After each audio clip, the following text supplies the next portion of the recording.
ಅಡುಗೆ ಅನಿಲ ಮತ್ತೆ ದುಬಾರಿಯಾಗಿದೆ. ಗ್ರಾಹಕರಿಗೆ ಬರೆ ಬಿದ್ದಿದೆ. ಗೃಹ ಬಳಕೆ ಸಿಲಿಂಡರ್ ದರವನ್ನ ಮತ್ತೆ ಹೆಚ್ಚಳ ಮಾಡಲಾಗಿದೆ.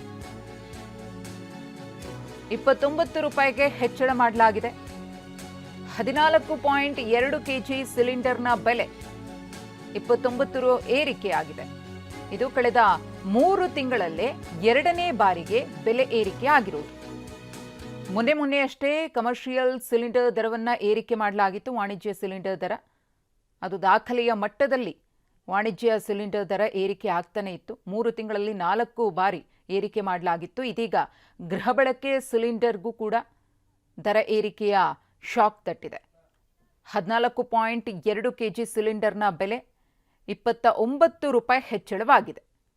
ಈಗಾಗಲೇ ದುಬಾರಿ ದುನಿಯಾದಲ್ಲಿ ಬೆಂದು ಹೋಗ್ತಾ ಇರುವಂತಹ ಜನರಿಗೆ ಪದೇ ಪದೇ ದಿನನಿತ್ಯದ ಬಳಕೆಯ ವಸ್ತುಗಳ ಬೆಲೆ ಈ ರೀತಿ ಏರಿಕೆ ಆದರೆ ಜೀವನ ನಡೆಸುವುದು ಹೇಗೆ ಅನ್ನೋ ಸಂಕಷ್ಟಕ್ಕೆ ದೂಡಿದೆ.